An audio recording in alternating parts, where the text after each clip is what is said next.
And we are back, as requested by Victor Dredge, doing the 14th chapter of Demon of Decay's The Asylum. It's been a while, but unfortunately work is a clingy bathycolpia mistress who wants all of my time. It's a shame that I can't just sort it all out like Dio does just by screaming, But hey, we can't have everything, am I right? In case you couldn't tell, I've actually written this down in order to make it quicker and easier to get through the introduction, and also make me sound like a League of Legends commentator. Anyways, enough of this moronic, inaliquiliant triviality, let's get on with the story.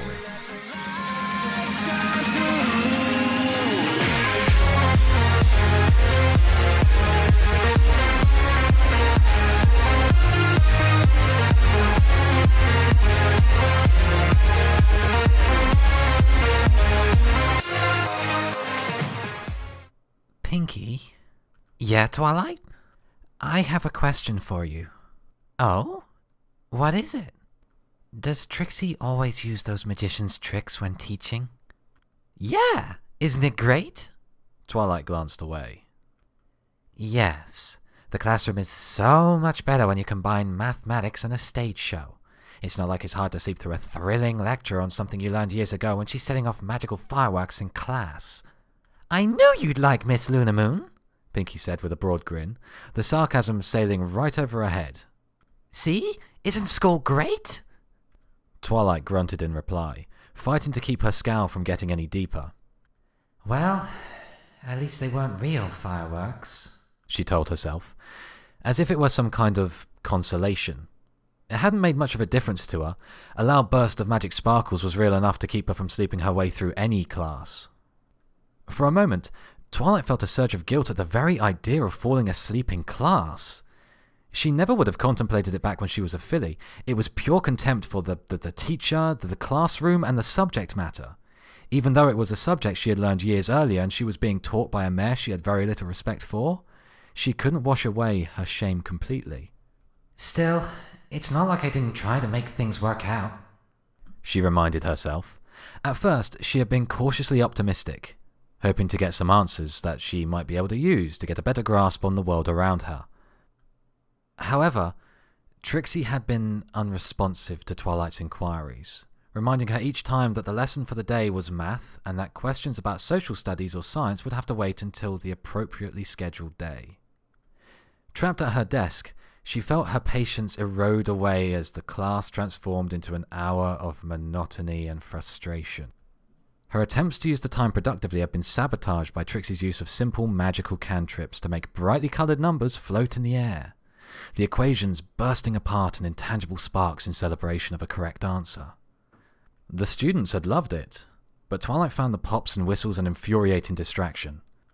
It was hard for her to even think straight when a miniature firework display was being set off every time a patient managed to correctly divide two numbers. Still, Twilight felt a sense of accomplishment at having kept her cool. She only had to be told twice to keep from answering other students' questions, and she felt like she had displayed real self-control throughout the whole episode. She had been stuck listening to an egotistical show-off teach elementary math to a room full of hospital patients, but she'd at least managed to act like a normal pony.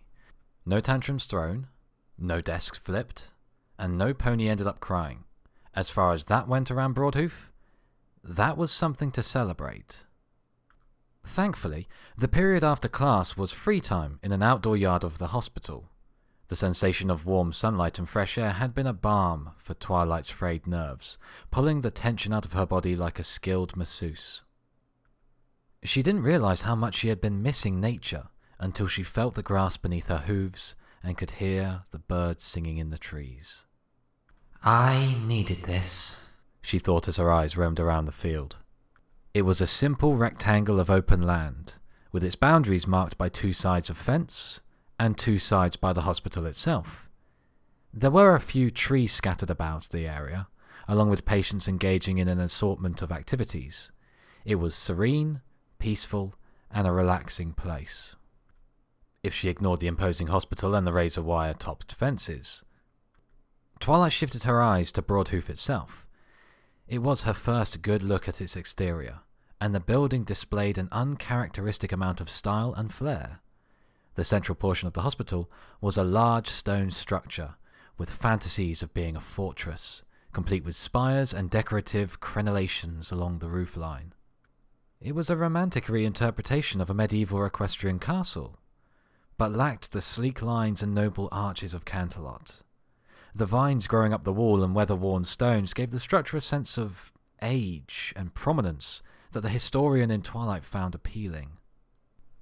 The contrast to that of the rest of Broadhoof couldn't have been more pronounced. Extensions radiated out from the central building like skeletal fingers, everything straight lines and sharp angles.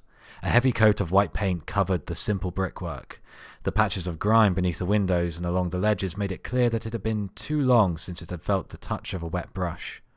Stern and imposing, it didn't resemble any building Twilight could remember. The cottages of Ponyville were bursting with individuality, and no two buildings exactly alike. Even in large cities like Manhattan and Canterlot, there was a sense of artistic appreciation in their design. Whatever sense of beauty Broadhoof once possessed had been cut out a long time ago, leaving nothing behind but drab architecture and cheap paint. Even the buildings here don't look right. Twilight sighed, turning away from the hospital to look over at Pinkie Pie. Her friend was humming some tune as they walked abreast of one another, her eyes tracking the clouds across the sky. She's probably just looking for ones that resemble animals. Twilight grinned, remembering how they used to do the same thing after picnics. Her gaze drifted, drawn inexorably to the scars on Pinkie's flank. Her smile vanished. It doesn't matter how cheerful she looks, she's suffering. You have a job to do, Twilight. The princess is counting on you. Straightening up a bit, Twilight cleared her throat, awkwardly catching Pinkie Pie's attention. So, Pinkie, I was thinking about maybe you could tell me a little about yourself. You know, since I don't really remember anything correctly. Oh, I almost completely forgot about that. It's kind of easy to, since you're not really acting very different or anything, said Pinkie Pie. So, what do you want me to tell you about? I remember some things, or at least I think I do. Twilight paused. You grew up on a rock farm, right? She inhaled sharply the moment she finished speaking, preparing herself for whatever tearful fallout, asking about her friend's past might cause. Oh, Celestia, please don't cry, please don't cry. Yeah, I grew... Pinkie Pie blinked. Did you say rock farm? Twilight nodded hesitantly. Yeah? Pinkie Pie's laughter exploded without warning, her guffaws bursting out with a nearly physical force. Rock farm? A rock farm? What do they plant? Pebbles? Falling over onto her back, Pinkie wrapped her forelegs around herself, her body shaking in mirth. Twilight stared down at her, blankly. Or maybe it's gravel instead of seed. Pinkie howled, rolling side to side. It's not that funny, Twilight replied with a frown, her cheeks going slightly pink. Pinkie leapt to her hooves and gestured at the open ground around them. Well now, we got a good crop of boulders this year, Pinkie said as she chewed on a blade of grass, imitating the low voice of a stallion. I just hope we don't get an early frost that might hurt the granite. She finished with another long peal of laughter. Twilight rolled her eyes as Pinkie Pie's giggles gradually faded away. Okay, haha, rock farming is silly. I told you I might not remember everything exactly like you do. Pinkie flinched, her eyes crumbling like sandstone under a firm hoof. Oh gosh, Twilight, I'm so sorry, she gushed. I didn't mean to laugh at you like that. I mean, I wasn't laughing at you. I just thought that rock farming sounds really funny, and The look of fierce concern in her friend's blue eyes sent a ripple of guilt racing down Twilight's spine. Oh, don't worry about it, she declared, forcing a reassuring grin onto her face. It was kind of silly. Pinkie leaned forward until her muzzle was uncomfortably close, the look of terrible seriousness on her face strong enough to make Twilight start to sweat. Do you mean it? You're not upset? Yeah, absolutely, she replied as she pulled back a little, forcing herself to smile wider. See? I'm not upset at all. Whew! Pinkie wiped her brow, her shoulders sagging in exaggerated relief. I was really worried there. I wouldn't want my bestest friend to think that I'm making fun of her or anything. Oh, no, not at all. I know you well enough to know that you would never do that to a friend, Twilight said, keeping her grin plastered on her face in case she said anything else that might risk sending Pinky into a fit of self-conscious depression. Again. It's just me and my, messed up memories that make some of the details fuzzy. Pinkie Pie nodded. That makes sense. After all, Dr. AJ did say that you'd have some trouble with side effects making your memory go all wonky. Do you want to talk about it? I promise I won't laugh. She frowned, tapping her chin with her hoof. Well, unless he made a joke, of course. Then I'd laugh a whole bunch. Just like this. That's all right, Pinky, Twilight said as Pinky took a deep breath, interrupting her demonstration before it could begin. You don't need to show me how you'd laugh. I remember that pretty well. I'm just eager to learn about you some more and make sure that everything in my head matches up with this. She gestured around her before resuming her slow trot around the field, considering her words carefully. They walked in peace for a few minutes, their path taking them along the inside of the steel fence. As they passed beneath the branches of one of the field's lonely trees, she halted, turning back to face Pinky. I'm sorry if I seemed short with you, Pinky. There's a lot going on right now. Lots of stuff I just don't understand. As she spoke, Twilight did her best to look sad. It wasn't difficult. The confusion and loneliness were real.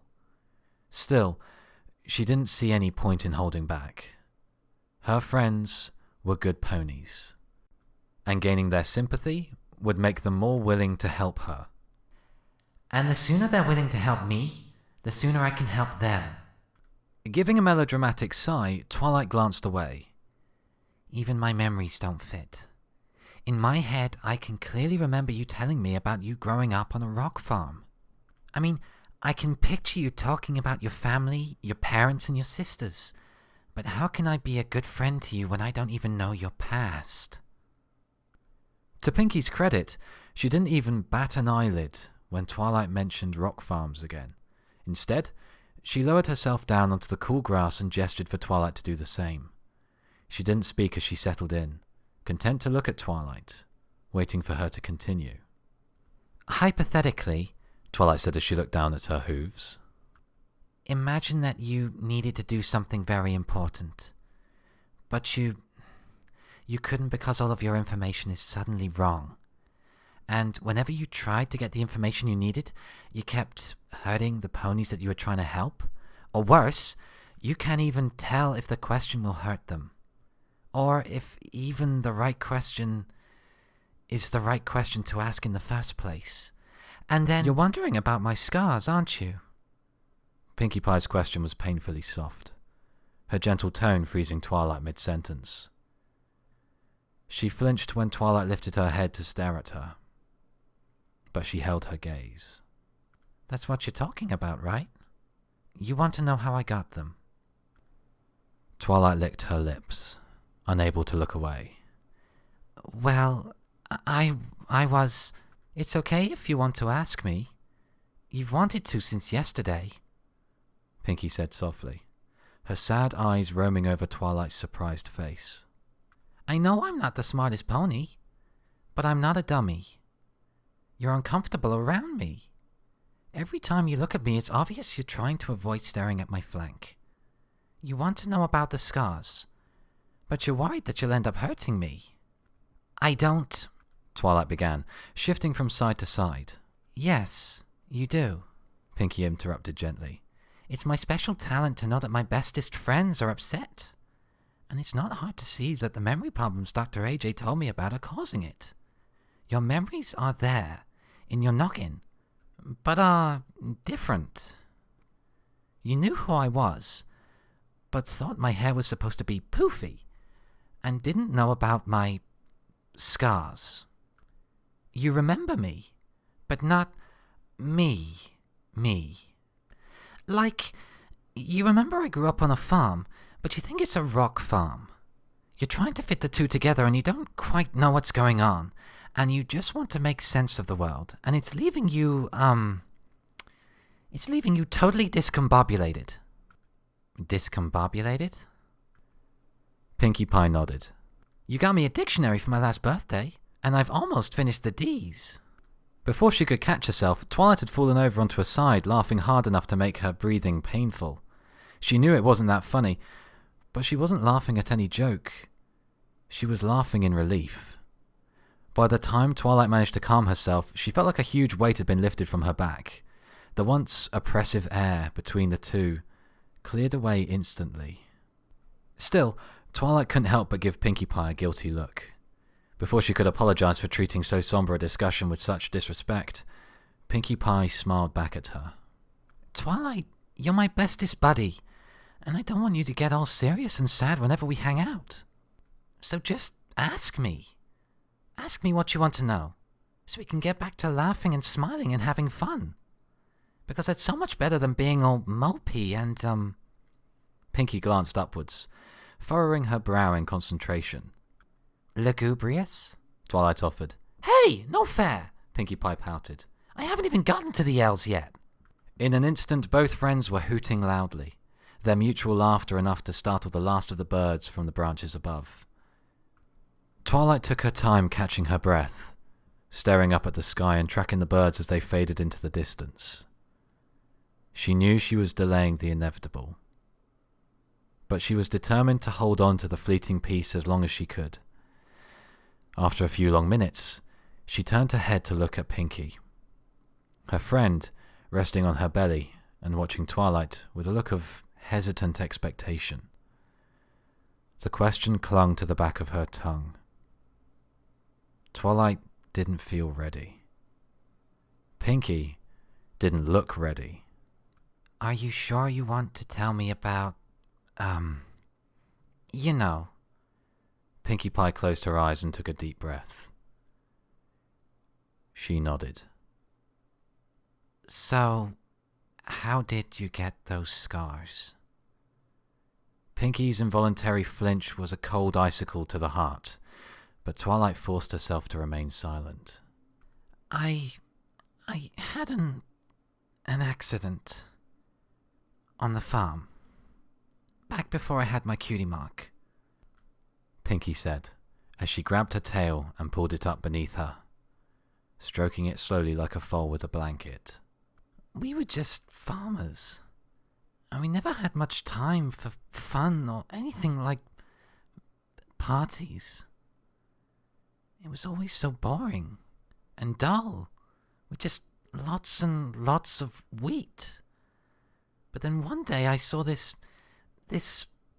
big rainbow, said Twilight quietly. Yeah, Pinkie replied, giving her a trembling smile. It was wonderful. I'd seen rainbows before, but that one, boy, was it something special. It made me feel so happy that I just wanted to smile forever. And I wanted everyone I knew to smile too. And I thought that since rainbows don't come along that often, I could do something to bring some color and joy back to my family's life. So I stayed up all night, decorating the barn, with anything I could find. But to make it really special, I wanted to make sure I had some treats, so I... Her ears flattened against her head as her voice trailed away. I wanted to bake them a cake, like Mummy made for our birthdays, but... Twilight felt the icicle dig deeper, as Pinkie Pie clenched her eyes shut, her upper lip quivering as she took a few ragged breaths. She barely noticed as Twilight reached out to squeeze her fetlock. But... Tears glistened in the corner of her eyes as she tried to continue. I wasn't supposed to use the oven. I wanted them to be happy and... Pinkie spluttered as she tried to inhale, her cheeks dripping wet. But there was a fire. Pinkie wailed as she curled up into a mewling ball, burying her head into her hooves. Twilight didn't even have time to register that she was moving before she had wrapped her forelegs around her friend and pulled her into a tight embrace. Pinky squeezed her back, holding onto Twilight like she was the only thing in her world. It was a fire, and I didn't mean to, and I tried to fight it, but it just wouldn't go out, and then it spread to the curtains and then the walls. And I couldn't put it out, and the door wouldn't open, and... I'm a bad pony. Finding herself on the other end of the tears, Twilight felt woefully out of her league. She rubbed her friend's back and mumbled gentle reassurances, their feebleness making her feel terribly inadequate. Desperate for any sort of answer, she began to race through books on friendship that she had read. No, didn't I read something on how to comfort a friend in emotional stress? Wait, what did Applejack say to me in the bathroom? Think! Pinky needs your help. It took Twilight a moment to realize that Pinkie Pie's sobbing had grown quiet while she had been searching for some sort of action to take. Her friend's limp body pressed tightly against her own. Pinkie let out the occasional sniffle as Twilight continued to gently caress her back. I don't want to be a bad pony, whispered Pinkie Pie, her face hidden beneath her mane of straight hair. Shh. It's okay, Twilight cooed, doing her best imitation of her mother comforting a young Twilight when she had been upset. She cradled Pinkie Pie's head as she thought back to what Applejack had said at dinner. You're not a bad pony. It's okay. You're not a bad pony. Pinkie Pie pressed her muzzle a little tighter against Twilight's damp shoulder and whimpered. Shh. Now, come on, it's all okay. Twilight lost track of time as they embraced, her hooves gently brushing up and down Pinkie's sides as she noiselessly cried into Twilight's fur. The quiet was deafening. She continued to repeat the same bland reassurances over and over as she racked her mind for something more meaningful to say. Should I ask her to go on? Should I just stop talking and stay quiet? Should I get a nurse? She asked herself, shifting her position slightly. Oh, Celestia, why didn't I read something about helping ponies in emotional distress? I read books about throwing sleepovers, for crying out loud. Twilight frowned as she shifted again, a lump pushing into her side. She reached back to adjust where she thought Pinkie was squeezing her, when her hoof pressed against something soft and pillowy, crammed into one of her pockets. The light bulb went off in Twilight's head as she pulled the bundle free. Pinkie? She asked gently, hiding the object behind her back. Her friend's response was a muffled noise. I have something for you. Pinkie Pie sniffled. What is it? It's a friend.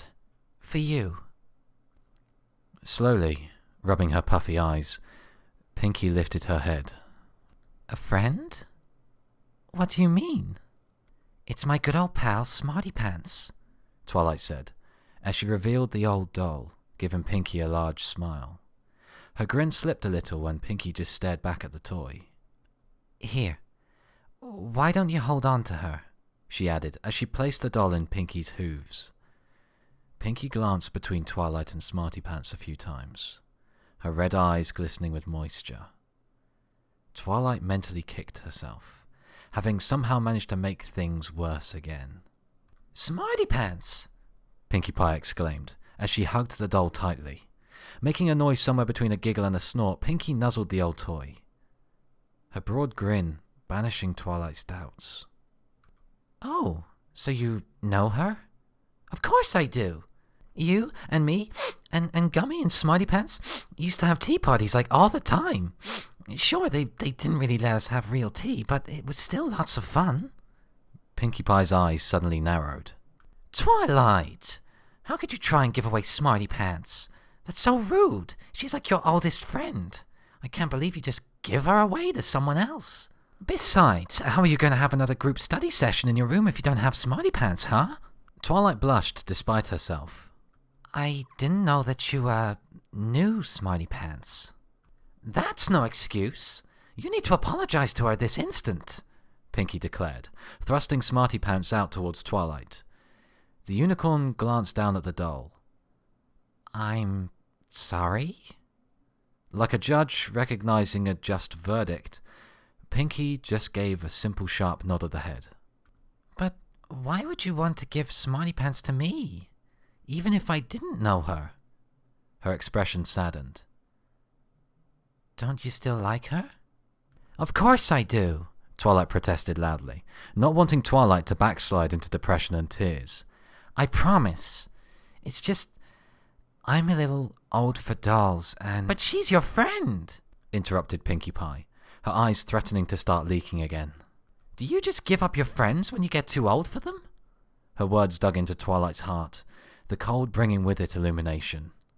Pinky, nothing in the world could ever make me give you up, she stated, injecting as much warmth and conviction into her words as she could. I only gave up Smarty Pants to you because you are my best friend.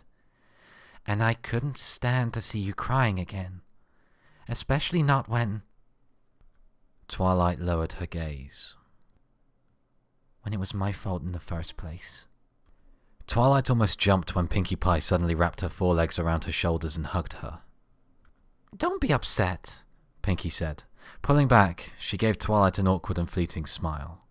I told you to ask me about that stuff. Just because I'm sad doesn't mean I don't want to tell you. My talent is making ponies happy.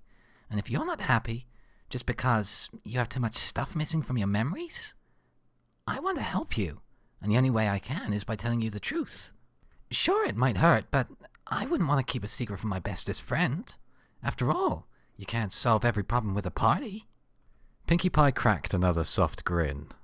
I mean, a party never hurts either. Pinkie dried her cheeks with her forelegs, looking a little more confident than before. Besides, Dr. Roy says that talking about the things that make me cry at night is actually really good because it helps me to deal with the sadness. I still have my sad periods, though. But I'm happier oftener. Twilight patted Pinkie Pie on the shoulders. Well, that's great. Pinkie hesitated before slowly nodding in agreement. That is good news, right? Yeah, I guess. Pinkie, you can't possibly want to stay here. Pinkie shook her head. No, I'm scared about what will happen if I go back home. Before I came here, I couldn't make any pony happy because I wasn't happy. Now I have good friends, and I'm surrounded by ponies who are nice to me, and I don't have to worry about accidentally hurting some pony. No, I'm scared of what will happen if I go back home. Before I came here, I couldn't make any pony happy because I wasn't happy. Before I came here, I couldn't make any pony happy because I wasn't happy. Now I have good friends, I'm surrounded by ponies who are nice to me, and I don't have to worry about accidentally hurting some pony. She nuzzled the back of Smarty Pants' head as she looked over at Twilight. Plus, I'm scared of what will happen when I see the farm again. My family says they don't blame me, but I know it was all my fault. I don't think I could face them again. Twilight paused. Your family? I thought your family... Pinkie tilted her head to the side as she stared back at Twilight.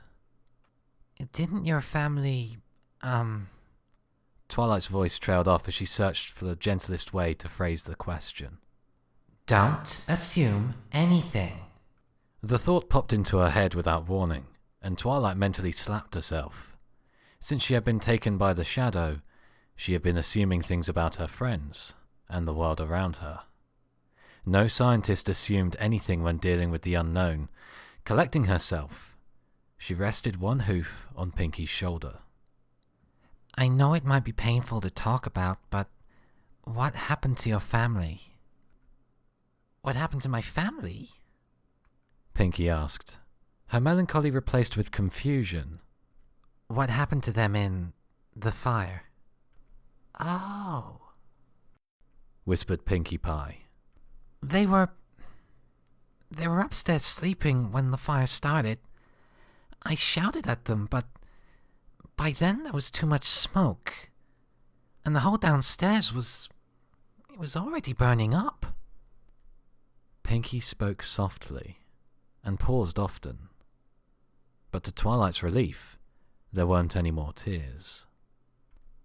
The noise of it was so terrifying I couldn't hear anything. I ran outside to use the well to get some water and do something. It seemed like it took forever to get the bucket filled up. By that time, the whole house was on fire. Daddy always told me what to do if there was a fire, but I disobeyed him and ran inside with the bucket. I had to do something. I couldn't just sit there and watch it burn down. Not when it was my fault in the first place. Pinky closed her eyes and winced, her tail wrapping back around her scars. And that's when the roof collapsed. Twilight stared at her, her mouth working uselessly. Pinky continued. I don't really remember much. The doctors told me afterwards that I passed out from smoke inhalation. My dad told me that he found me unconscious and pinned beneath a piece of the roof that was on fire. So, your dad, he made it out of the house? Oh yes, Dad was a real hero, Pinky gushed. The smoke woke him up right away, so grabbing my mom, he rushed to the room I shared with my sisters and got them all out of a window into the roof.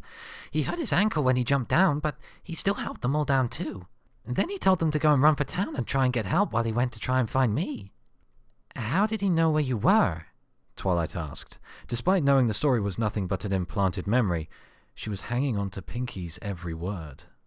He said that he heard some pony shouting from downstairs, and that when he saw that I wasn't in my room, he assumed it was me. Pinky said, her voice growing as animated as her body as the story went on, gesturing for emphasis as more of her sadness drained away. So, he circled the house, and bucked the kitchen door straight off his hinges, and without any kind of protection or anything, he ran inside. Well, he says it was actually... he says he actually had to crawl inside because there was too much smoke. But he still found me and managed to drag me outside. He'd been a soldier back in the war, so he knew a little first aid. The doctor said that if he didn't know CPR, I would have died. Pinky's eyes shimmered as she smiled off into the distance.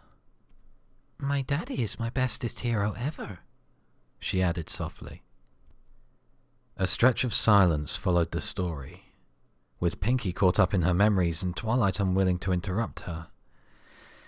Eventually, Pinky turned back to look at Twilight, as if finally remembering that she was there. Her smile vanished. So, that's what happened. I was a bad pony. I didn't follow the rules and got distracted, and I nearly killed my family.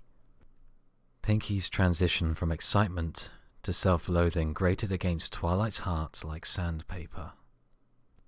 You were just a little filly, Twilight argued, as she hugged her friend again. You were trying to bring joy to your family's life, and something went wrong. Accidents happen. Don't you understand? I almost killed my family. Pinky snapped, making a sound somewhere between a growl and a whimper as she glared at Twilight. I was supposed to make them feel better, and we ended up losing everything. Everything! And it was all my fault. In an instant, the fire in her eyes vanished, and she fell limply into Twilight's embrace. It was all my fault, she repeated softly. I cried for days, and I couldn't even look at my family without getting sad. And I knew it was only making them feel worse whenever I cried, but I couldn't stop. I just wanted to die. What if it happened again? What if I wanted to help someone and make them happy, but I didn't know what I was doing and something bad happens and then I ended up really, really hurting them? I can't be on my own. That's not going to happen, Pinky. I know you, and you are not a bad pony, Twilight said, injecting some of her own conviction and strength into her firm reassurances. She could feel it at the back of her mind. This was what Princess Celestia had warned her about. Her friends were out of sync with their true selves. I am not going to leave Pinky thinking she's some accident-prone mare who can't take care of herself, she promised as she stroked Pinkie Pie's mane. If I can get them back to how they should be, if I can help them heal the wounds this shadow has carved into their minds, then they should be able to throw off its delusions. They're counting on me. I am the only one who can save them. And once I've saved my friends, then I'll be one step closer to defeating this shadow and saving all of Equestria. Feeling subtly buoyed by her optimism, Twilight nuzzled Pinkie. I believe in you, Pinkie Pie. Pinkie Pie blushed. But what if I make a mistake? At least here I know the doctors and nurses and orderlies and lunchmares and janitors can help me to be sure that I'm not going to hurt any pony. Come on. You must want to leave here eventually, right? Twilight pulled back a little to look Pinkie square in the eye. At least outside you can be free to throw real parties and make lots of other ponies happy. Don't you want to do that? Well, yeah. That does sound kind of nice, she admitted. And you're not feeling as sad and depressed as you used to feel, right? Yeah, I mean, I still get sad about it, but having so many friends around does keep me happy most of the time. And because I'm happy, I can make other ponies happy. But whenever I think about going back to the farm, I can't think about anything except how I might mess everything up. They say they don't blame me, but whenever I look in their eyes, I think they just see me as a sick little filly who burned the house down. Pinkie sighed. Well, do you have to go back to the farm? Asked Twilight. Why not go into town? I bet you could start a new life for yourself pretty easily. I bet you would do well if you went to Ponyville. She grinned. You should look up a place called Sugar Cube Corner. I bet you would make a great baker. Pinkie gave Twilight a frightened stare. Oh no, I couldn't do that. Only bad ponies try to cook without supervision. I might get distracted and then something could go wrong and I wouldn't be there to stop it, and I didn't mean like that, Twilight said, cutting Pinkie off before she could work herself up into another fit. I meant you should go to them and ask if they need help in exchange for teaching you how to bake responsibly. After all, you do love baked goods, right? Yeah, but... And other ponies like them too, right? Yeah. Twilight smiled. Well then, if you learned how to do things responsibly, then you'd be able to make lots of ponies happy. Isn't that what you want? Pinkie prodded the dirt, holding Smarty Pants in her other leg. Yeah, but I don't think I could bake anything. You can't hide in this hospital forever. There are many ponies out there who are counting on you. They need you. If you stay around here, there isn't going to be any sunshine in their lives, just shadows and sadness.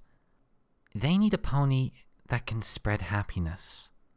Twilight gave her a smile. And if there is anyone who could fill them with laughter, it's you. A sense of vindication filled Twilight's body when Pinkie returned the smile, her grin slowly growing wider as Twilight's words sunk in. Yeah, that does sound pretty cool, she said. I would love to have lots of friends and be able to make them real happy. Because of the rules here, I can't throw any parties, even with supervision. She looked at Twilight hopefully. Would they really teach me? I've read those cookbooks you've lent me, but I don't really know how to bake. But since I'm a really hard worker, I would totally super concentrate seriously on learning everything I could. Maybe I could convince them to give me a chance. I know they would. Twilight nodded, fanning Pinkie Pie's optimism. You just need to stop dwelling on the past and keep thinking positive. If you can do that, then I bet you could do anything you wanted. Yeah! Pinkie shouted, leaping to her hooves. I could be a great baker. More than that, I could be the great party pony. I could bake the cakes and the cupcakes and pies, and I could plan stuff and get gifts and remember birthdays. I'll be able to throw parties all the time. Twilight laughed as Pinkie held Smarty Pants and spun around happily, telling Twilight and the doll about the many things that she would do to make sure that she could throw the best parties. Well, that wasn't too challenging, she thought, as Pinkie skipped around describing how to do streamers properly. It was a little unnerving to have Pinkie Pie basing all of her party knowledge around what she read in books and magazines, but Twilight couldn't deny that she felt good. While Pinkie was distracted, Twilight unrolled her mental checklist. Okay, so now I know how Pinkie is suffering and how to fix it.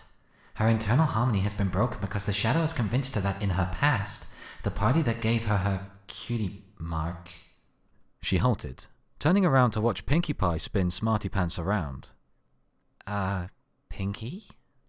Pinkie stopped spinning and sat down in one single fluid movement, not looking dizzy in the least. Yeah? How did you get your cutie mark? She asked as casually as she could. Pinkie blushed. Oh? Well, it's not that impressive. I mean, you got yours with Princess Celestia in the room with you. Still, I'd love to hear about it, pressed Twilight. Okay, but it's nothing really big, she said, her cheeks a soft scarlet. I was in the hospital for a long time after the fire. I slept a lot, and when I was awake, it was pretty boring. My parents came to visit me a lot, but they were still busy rebuilding the house. Plus, I couldn't really be with them very long before I'd get sad and stuff. So most of the time, when I was awake, I was alone with the nurses and the occasional doctor. Then one day they brought another filly in for the room's other bed. Her name was Clover, and she was a year younger than me and had been caught in the fire too. Pinkie glanced down at Smarty Pants, holding the doll between her hooves. I was lucky. Clover had been really bad. She had burns up and down her sides, and she couldn't move very much. Still, she could talk, and we became quick friends. It really helped pass the time having some pony to talk to. We talked about everything, really. She helped me when I was sad, and I tried to keep her distracted whenever her burns really hurt. We talked about our families. Her father worked in the city as a gardener, and her mother was some writer. And our friends. And we played lots of word games. After a few weeks, I was pretty much fixed up, and the doctors were ready to release me. I was upset because I didn't want to go back to the farm, but Clover was doing her best to keep me from crying all the time. She was always there for me, always trying to make me smile, even when she came back from surgery. I think because I was so sad all the time, I didn't really notice it, but she never had any visitors. We'd been in the same room for over a month together, and I'd never seen her mummy or daddy. When I asked the nurses why, they kept giving me these really sad looks and saying that they didn't know. After badgering one all day, I was able to convince her to tell me, and she said that Clover's parents had died in the house fire. Pinkie clenched her eyes shut. That was the first night I didn't cry for myself. Twilight shifted uncomfortably, but Pinkie continued to just stare at the doll. The next day, I convinced the nurse to help me do something to make her feel better. After they wheeled Clover away for physical therapy, we went around to all the nurses and doctors asking them for anything that they had for parties. Once we explained what we were doing, we got a lot of support. Nurses brought out bags of candies that they had been using as snacks or holding on to for holidays, and many people went to the cafeteria to round up some more food. It seemed everyone was really excited. I didn't notice at the time because I'd been so focused on getting everything ready, but I didn't cry all that day. I wanted everything to be perfect. Eventually, after an hour or two, Clover was pushed back into the room and was greeted with a big shout of surprise by every pony there. She was so happy. We filled her bed up with flowers and cards and candy and cake and balloons. Dozens of balloons. It was like a real party. And it was all for Clover. We played games, and we had some music, and we even helped her to eat a chocolate cupcake. She told me it was her favorite flavor. Nurses came and spent their lunch breaks with us, and we always had doctors and visitors coming in to see what was happening, so there was always a big crowd. I don't think I ever remember Clover ever being so happy. For the first time since the fire, I felt happy too. I felt alive for the very first time, and every time she laughed and smiled. Lifting her head, Pinkie gave Twilight another grin, her blush returning with a vengeance. I don't know exactly when I got my cutie mark, actually. It happened sometime during the party when I was too distracted coming up with games so we could play with Clover while she was stuck in bed. Near the end, one of the nurses asked me about it, and that's when I realized what had happened. That's when I realized that I really still wanted to make ponies happy. It made me feel good to see other ponies laugh and grin and have a good time. And that night, I didn't cry once. Wow. Twilight exhaled with her own warm grin. Even in a fake world created by some shadowy evil, Pinkie Pie is still dedicated to her friends and those in need. Wow, she repeated. That was quite a story. Oh, it's not that great, Pinkie replied humbly. I just felt like she deserved something to cheer her up. Still, I think it says a lot about you as a pony, Twilight continued, as she rose to her hooves, eager to push her point home. You did all of that to give a single day of happiness to a pony in pain. You were willing to talk about something incredibly painful just to fill in a few gaps in my memory. Even the fear that's keeping you in this hospital is based around the concerns that you might accidentally hurt another pony. But, Twilight, Pinkie began, holding Smarty Pants up in front of her embarrassed face, as if to ward the praise away. I mean it, every word. You're something special, you're my best friend, and I know you'll always be willing to help others in need. You're not a bad pony. You're an amazing pony. Twilight pretended she didn't notice a few tears roll down Pinkie's cheeks as they hugged. Dropping Smarty Pants beneath her, Pinkie hugged her back, the two embracing beneath the afternoon sun. Excuse me, but you'll have to stop that. Both ponies pulled back in alarm to find an orderly standing over them with a mild look of annoyance on his face. Twilight glanced between the orderly and her friend. Stop doing what? The hugging, he explained. There are rules on physical contact between patients. But she was crying, protested Twilight. He looked at Pinkie Pie. She's not crying now. Twilight opened her mouth to unload on him when she felt Pinkie place a restraining hoof on her arm. It's okay. We won't do it anymore, said Pinkie with a smile. Fine. Just don't let me catch you two doing it again, he said gruffly. Twilight waited until the orderly was out of earshot before she turned back to Pinkie. No physical contact? We were just hugging, she hissed, her eyes drilling into the retreating stallion's back. I'm sorry. That was my fault, said Pinkie. It's not your fault at all. You were upset because of my questions and I was doing what any friend would do, Twilight replied stiffly, trying to reassure Pinkie even as her mind screamed in frustration. I was doing so well. I was really connecting with her, really earning her trust. With a little more time and no flipping interruptions, I can show her that she really is a good pony who cares about others. I can save her by convincing her to be like the Pinkie I know. The two friends stood up and resumed their trek around the fence, mindful of standing too close to one another for fear of invoking the orderly's wrath. Twilight wanted to continue their conversation, hoping that a few more subtle references to Pinkie Pie's real life might help pull her out of her dark fantasy that she was trapped in. However, each time Twilight raised another question about her past, Pinkie redirected the conversation elsewhere. The moment, it appeared, had passed. As Pinkie described how she had gotten in trouble for holding hooves with a particularly cute colt at lunch, Twilight found her eyes wandering back to the imposing walls of Broadhoof. Am I really doing the right thing? She asked herself as she tracked the distant figures moving past the windows. Princess Celestia didn't tell me much. Did I hear her right? Did I even really hear her? Twilight shivered, the chill of doubt brushing over her. No, I'm certain I heard her. I've done this all before, in a way. It's just like Discord. I have to remind my friends of who they are. If I can gain their trust like I have with Pinkie, then I'll be one step closer to victory. Pinky turned to face Twilight as they strolled past a pair of patients playing some indecipherable ball game with rules only they could understand. The Earth Pony, showing no signs of having been bawling her eyes out minutes before. So what are you going to do for arts and crafts? I'm thinking about a big painting with all of my friends on it. Then I can hang it up on the wall, and I'll always have you girls close by. What about you? Well, Twilight began, but her response was cut off by a flickering of lights in the distant windows, catching her attention just in time for her to watch a section of hallway swallowed up by shadow.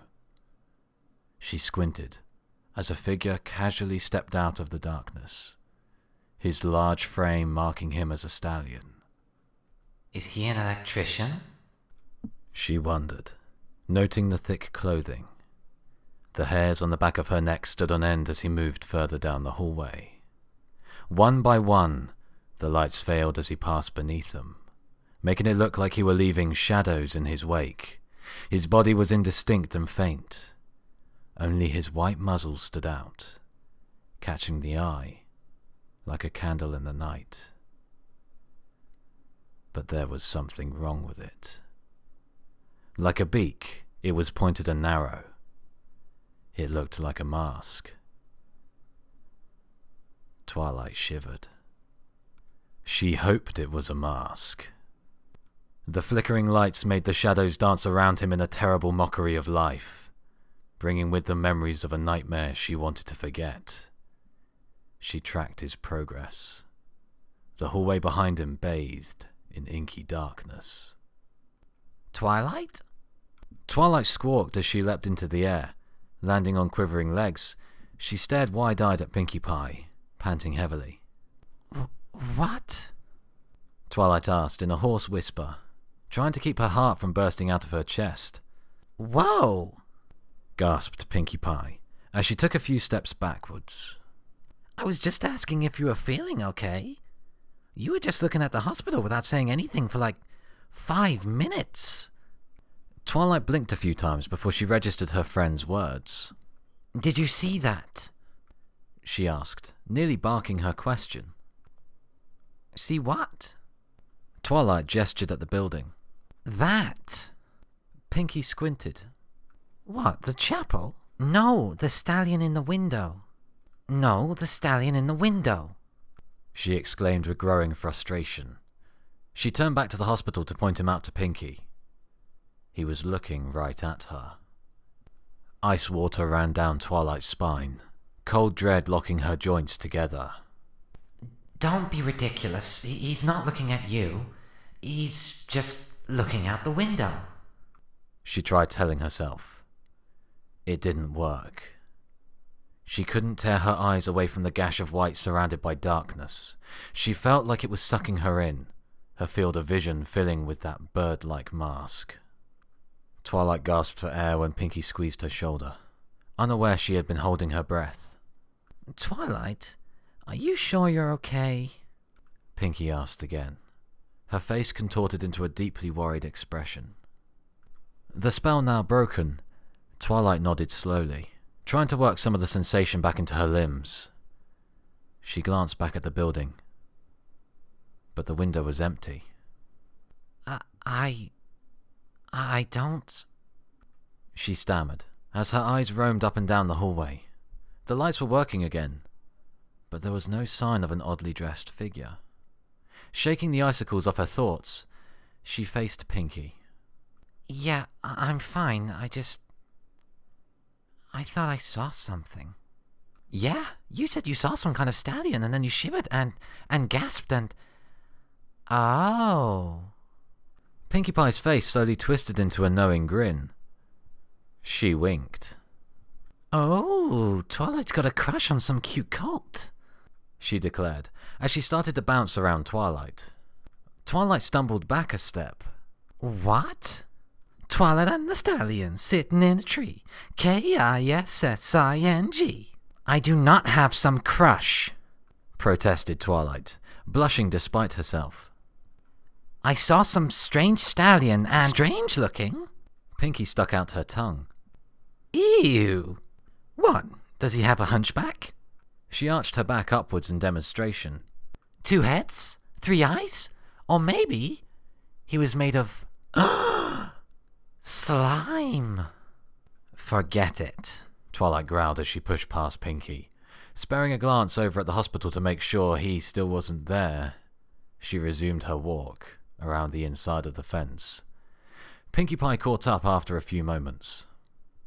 She didn't say anything, but Twilight's scowl only deepened whenever she caught Pinky giggling, feeling her friend's eyes on the back of her head. Oh, just ignore her. Besides, it serves you right for getting jumpy and nervous over an electrician. He had to have been one. It was the only logical assumption. A heavy-duty work outfit and a protective mask were essentials in dealing with electricity. You're just letting the stress get to you. Ignoring Pinky's playful winks, Twilight tried to redirect the conversation away from her hypothetical crush and onto more productive areas. Her nerves might be frayed, but she wasn't going to let that stop her. She had a mission, and nothing was going to stand in her way. And finally, I have finished butchering the 14th chapter of Asylum. I know this one took a long time to do, and so I will say from the very, very bottom of my heart... Shut your face, Grandma! I'm sorry, Grandma, I love you. As always, I'd like to thank each and every one of you who watched my videos. I want to say a huge thank you to Demon of Decay for writing this amazing story. I can't believe it, we finally got an actual bad guy. I hope he is like the Plague Doctor from SCP, because that would be cool. I'd like to say a big thank you to every one of my subscribers. It's strange just seeing how many I've got now. Like, I remember when I had one. I remember when I had one subscriber, and yeah, that's irrelevant, sorry. Thank you to all of you. I'd like to say a big thank you to everyone who comments. It's something that I say every time, but I do seriously appreciate it. I don't always look at them straight away, because I like to save them towards the end of the week. It's like something when I can start up on the weekend and I see what people have said over the week, and you know, it kind of helps boost my confidence and everything when I go into the next story, and it's great. I love it, you know. As of late though, and this is an important thing I have to say, I have had real difficulty getting these videos out due to prior plans, family coming down, friends coming over. More recently, I've actually been questioned by a bloke if I could audition for a part in a game.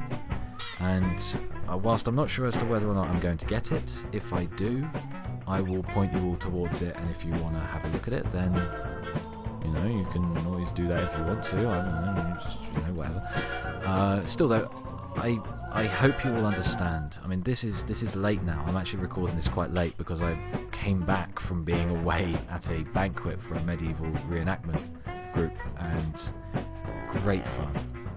Huge amounts of fun, but it means the entire weekend. So it's one of those things where life gets in the way, and I know I'm not the only person to suffer from this, but I hope that you all understand. In addition, I've actually started to create playlists of my videos, so I'm going to be keeping them up to date, as time goes on. I'm going to be doing one for Asylum, one for funny random stories I've done, one for maybe dramatic stories I've done, or sad stories, and maybe one for updates, and maybe a couple of others for other projects which might come up. I mean, I'm planning on writing some stuff down, and if they go well, then I'll put them up as various videos, and they might be useful. I've never done something like this before. It's exciting. Thanks to all of you as always, and also as always, stay shiny. While we're at it, as a bit of a present for taking so long, here are some of the bloopers. Enjoy. Oh god, I just sneezed. Ow, my chest. Oh. She wondered, noting the thick clothing. The hairs on the back of her neck stood on end as he moved further down the hallway. One by one, the lights failed as he passed beneath them, making it look like he were leaving shadows in his wake. His body was indistinct and faint. Only his white muzzle stood out, catching the eye like a candle in the night. But there was something wrong with it. Like a beak, it was pointed and narrow. It looked like a mask.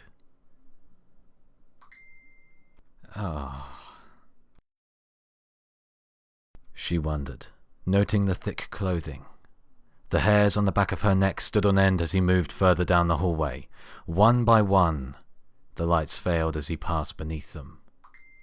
Oh, why? Gasped Pinkie Pie as she took a